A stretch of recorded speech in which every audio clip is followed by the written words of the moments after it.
આજે આપણે એક એવા વિષય પર વાત કરવા જઈ રહ્યા છીએ જે સીધો ભારતના ભવિષ્ય સાથે જોડાયેલો છે. આ છે આપણા દેશની પ્રતિભાઓનું મોટા પાયે પલાયન. અને જો આ ખાલી આંકડાઓની રમત નથી, પણ એની પાછળ એક બહુ મોટી વાર્તા છુપાયેલી છે જેને આપણે ઊંડાણથી સમજવી પડશે. જરા આ આંકડો જુઓ, 13,33,000. શું તમે વિચારી શકો છો કે આટલા બધા ભારતીય વિદ્યાર્થીઓ અત્યારે વિદેશમાં ભણી રહ્યા છે? હા, આ 2024ના સંસદના જ આંકડા છે. અને આ માત્ર એક નંબર નથી, પણ એક એવી હકીકતની શરૂઆત છે જે આપણને ઘણું બધું કહેવા માંગે છે. જો આપણને બધાને ગર્વ તો થાય જ છે જ્યારે આપણે જોઈએ છીએ કે ગૂગલ હોય કે માઇક્રોસોફ્ટ, બધે જ આપણા ભારતીય મૂળના CEO બેઠા છે. પણ અહીંયા એક મોટો પણ છે. આપણે ક્યારે એ વિચાર્યું છે કે એમની સફળતાની ગાથા મોટાભાગે ભારતની બહાર જ કેમ લખાય છે? આ એક એવો સવાલ છે જે આપણને અંદરથી હચમચાવી નાખે છે. તો ચાલો આ આખા મામલાને બરાબર સમજીએ. આપણે વાત કરીશું શિક્ષણ વિશે, પછી સિસ્ટમની સમસ્યાઓ, સમાજના દબાણો અને છેલ્લે એ પણ જોઈશું કે શું આ પ્રવાહને પાછો વાળી શકાય છે. તો ચાલો શરૂઆત કરીએ સૌથી પહેલા અને સૌથી મોટા કારણથી, આપણી શિક્ષણ વ્યવસ્થા. ઘણા લોકો માટે દેશ છોડવાનો વિચાર અહીંથી જ જન્મ લે છે.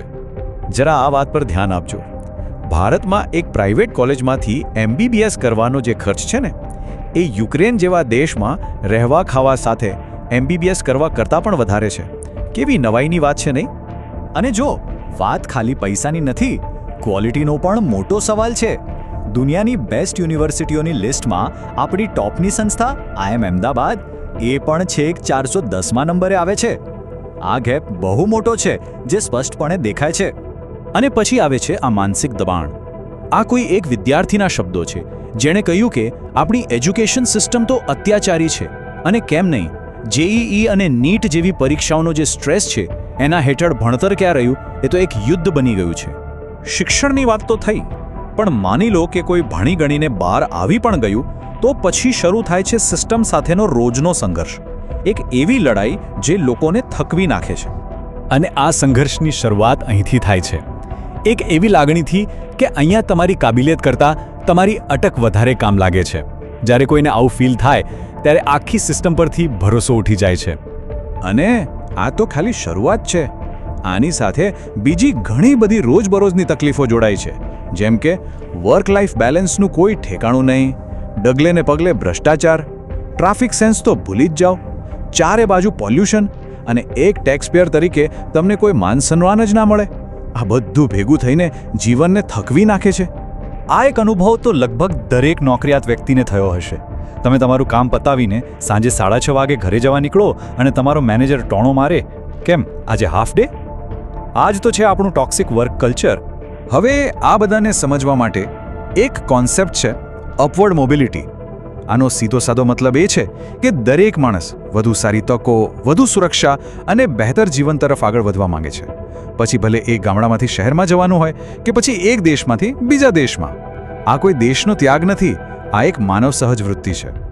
સિસ્ટમની વાત તો થઈ, પણ હવે વાત કરીએ એ સામાજિક કારણોની જે ઘણા લોકોને અહીંયા ગુંગળામણનો, એક પાંજરામાં પૂરાયા હોવાનો અનુભવ કરાવે છે.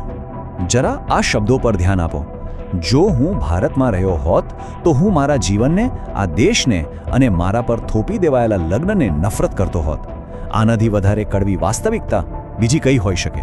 લોકો પોતાની જિંદગી પર પોતાનો હક પાછો મેળવવા માટે દેશ છોડી રહ્યા છે. અને ખાસ કરીને મહિલાઓ માટે આ એક બહુ મોટી વાત છે. મારે એવા દેશમાં રહેવું છે જ્યાં હું શું પહેરું છું એના પર કોઈ મને જજ ના કરે. આ નાની વાત નથી, આ પર્સનલ ફ્રીડમની, પોતાની મરજીથી જીવવાની વાત છે. અને પછી આવે છે આ પરિવારનો મામલો. ભાઈ, જિંદગી મારી છે તો નિર્ણયો પણ મારા જ હોવા જોઈએ ને. આ બધા ચાચા તાઓ ફૂફાને વચ્ચે પડવાની શું જરૂર છે? લોકોને હવે પોતાના નિર્ણયોમાં કોઈની દખલઅંદાજી નથી જોઈતી. ઓકે, તો આપણે સમસ્યાઓ તો ઘણી બધી જોઈ લીધી. શિક્ષણ, સિસ્ટમ, સમાજ, બધું જ. પણ હવે સવાલ એ છે કે શું આ પ્રવાહને પાછો વાળી શકાય છે? શું આ બ્રેન ડ્રેઇનનો કોઈ ઇલાજ છે? આનો ઇલાજ શોધવો કેમ જરૂરી છે એ આ આંકડો બતાવે છે. દર વર્ષે લગભગ 35 થી $50 બિલિયન નુકસાન આ બ્રેન ડ્રેનની આર્થિક કિંમત છે. આ બતાવે છે કે આપણે આ સમસ્યાને હવે હળવાશથી લઈ શકીએ એમ નથી. તો પછી સવાલ એ થાય છે કે જો પ્રોબ્લેમ્સ આટલા ક્લિયર છે, કારણો બધાને ખબર છે, તો પછી બદલાવ કેમ નથી આવી રહ્યો? શું છે જે આપણને રોકી રહ્યું છે?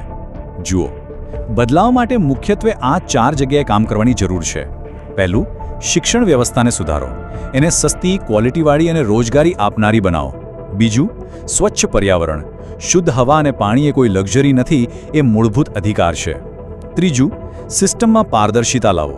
સિસ્ટમ લોકો માટે હોવી જોઈએ, લોકોની વિરુદ્ધ નહીં. અને ચોથું, પેરેન્ટિંગની વિચારસરણી બદલો. નવી પેઢીને પોતાની રીતે જીવવાની, પોતાના નિર્ણયો લેવાની આઝાદી આપો. અને આ બધું ત્યારે જ શક્ય બનશે જ્યારે આપણે આ વાત સમજીશું. જ્યાં સુધી આપણે મારો દેશ મહાનના ભ્રમમાં જીવતા રહીશું અને એવું માનીશું કે અહીં બધું જ પરફેક્ટ છે, ત્યાં સુધી આપણને ક્યારેય દેખાશે જ નહીં કે સુધારો કરવાની જરૂર ક્યાં અને કેટલી છે. અને અંતે આ એક સવાલ આપણી સામે છે. જે દેશ આજે ઘણા લોકોને એવો લાગે છે કે ક્યારેય નહીં સુધરે, શું એ જ દેશ પોતાના સૌથી હોશિયાર અને પ્રતિભાશાળી લોકોને અહીં રોકાઈને એને સુધારવાની પ્રેરણા આપી શકશે? આનો જવાબ કદાચ આપણા બધાના હાથમાં છે.